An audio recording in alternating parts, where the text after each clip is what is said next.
Here's a trivia question. Which Roman emperor reclaimed his throne 34 years after his own death? It happened, and the way it happened is one of history's most bizarre events. We're talking today about Frederick II, one of history's more evil rulers, and the Holy Roman Emperor who simply would not stay dead. But first we should probably address the question, why is this story so hard to find?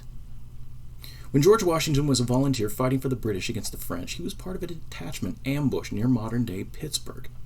Every other officer was killed by sniper fire. Washington himself had 2 horses shot out from under him, and after the battle, he wrote a letter stating that he found 4 separate musket ball holes in the coat he'd been wearing, but he didn't have a mark on him. That story was a standard facet of American history textbooks up until 1934. So why was it taken out? The reason has to do with the ideological battle that's raged since the 1800s between the religious and the secular. One of the basic lines of secular attack focuses on the very definition of the metaphysical, the miraculous. And since by their nature these things can't be explained through cause and effect, they can all be lumped together as something nonsensical, a flight of fancy, something ridiculous. Things we can never quite wrap our minds around. And since no one wants to look ridiculous, no, almost no one, historians now often simply ignore any event that smacks of the miraculous, so as to look respectable, not wild-eyed or incredulous. But take something like the battle outside Fort Duquesne. Whether it was miraculous or not, Washington thought it was. That event gave him a sense of his own destiny, and that sense of destiny is why he accepted the role as the first president of the United States, even though he seemed to hate every aspect of public office. If you don't know what happened to him and how he interpreted it, then you don't understand why he did what he did. Leave stories like this out altogether, and you create a vacuum easily filled by misinformation or the sorts of agenda-driven narratives that we see so often today. Even so, you can still find the story if you look hard enough, but it's much more recent than our emperor. Go back another half a millennium, and things like the story of pseudo-frederick have simply fallen off the map. These days, a royal pretender is someone who lays claim to a throne when they don't have a valid right, a cousin when there's still a direct descendant out there. But it has another meaning. You see, before the rise of Christianity, people were used to making gods out of their earthly rulers. And even after the Christianization of Rome, this practice persisted. By the medieval era, the idea of taking the Christian expectations of Christ's return and foisting them onto a human king was practically common. It's called a sleeping emperor myth. And the one we're all familiar with is King Arthur, prophesied to one day take up his sword Excalibur and free the Isle of Britain. They made for rich storytelling, but these prophecies could open the door for another kind of royal pretender, a con man, carried to rule by that same wave of messianic expectation. The most successful was Bertrand of Ray, a lowly tenant farmer who sat on the throne of Flanders for 7 months, handing out knighthoods and tracts of land before making the mistake of traveling by royal entourage to France, and the French king, who was allied to the legitimate heir that his followers had deposed by force.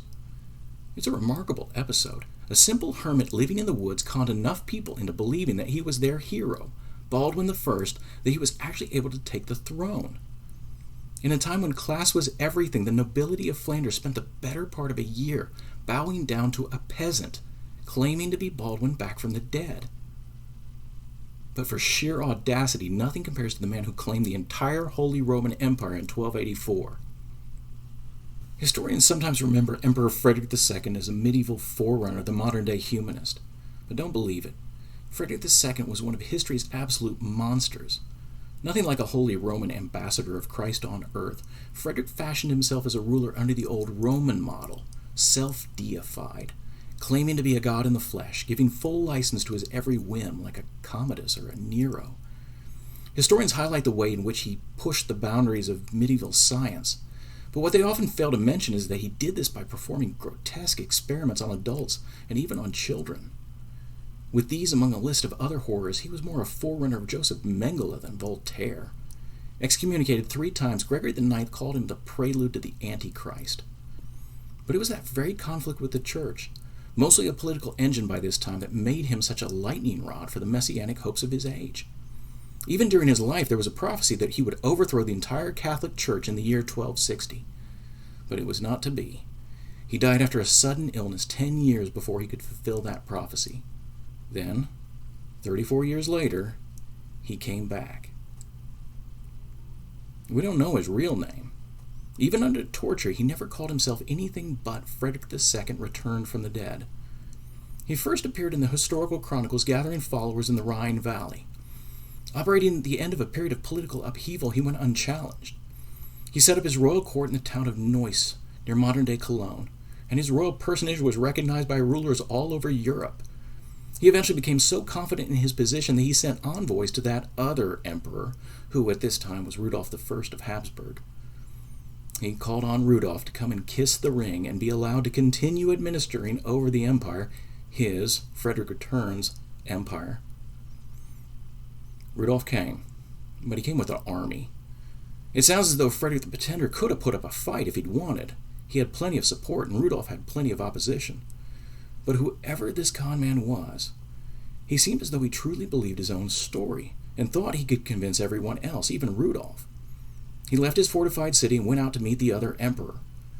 Rudolf promptly took him prisoner. Later, in chains, this Frederick told his followers to wait for him, that he would rise after his death. Again. When they executed him, they didn't hang him like Bertrand of Ray. They burned him at the stake as a warlock. Just as a footnote, another pretender took up the mantle and claimed to be Frederick returned from Rudolf's execution. They killed that one too, this time before he could set up court and start claiming territory. And so ended an episode of history at its most unusual. Yet just as bizarre as the Holy Roman Empire almost having to go to war to defend itself from a man claiming to be one of its past emperors returned from the dead, is the way in which this event lines up with one of history's most infamous prophecies. In the Christian book of Revelation, we are introduced to a pair of symbolic beasts, and later told that these creatures sit on 7 hills, an obvious reference to the original 7 hills of Rome. The passage that describes those beasts can be found in Revelation chapter 13, and most Christian scholars agree that it describes 2 versions of Rome, or something Rome-like. One early version, one late. Pagan Rome was often depicted as a dragon, just like in this picture. Look in front of the doorway. Conversely, the lamb beast would seem to be an obvious reference to a Christianized Rome. These beasts have horns that we are told symbolize rulers, and that one of these horns somehow returns from a fatal wound. Scholars usually take this passage as a prophecy of the Antichrist, a leader who appears at the end of the age to lead the whole world astray. But that interpretation doesn't fit the passage. You see, in Revelation 13, the wound is on the old version of Rome, not the new one. And if taken literally, would mean that one of the leaders of the dragon, the earlier or pagan style Rome, would have to have returned from the dead. Not one of the lamb or the Christianized emperors. A pagan style emperor, like Frederick. On top of this, the entire book of Revelation is focused on the initial scene of a heavenly throne room, an image of the Christian Messiah vindicated at the end of history in the face of all other false hopes of mankind. Pseudo-Frederick fits here too. He only came to power because of one of those hopes, the sleeping emperor hope in the return of a human king. Coincidence? The passage in Revelation 13 only gives one detail that could describe this human king who somehow recovers from this fatal wound. And all the world wondered after the beast. In other words, they will hold this ruler in awe and wonder. For his part, Frederick II had a nickname, given during his life, decades before the events that would connect him to this prophecy. They called him Frederick II, Stupor Mundi. In other words, Frederick II, the wonder of the world.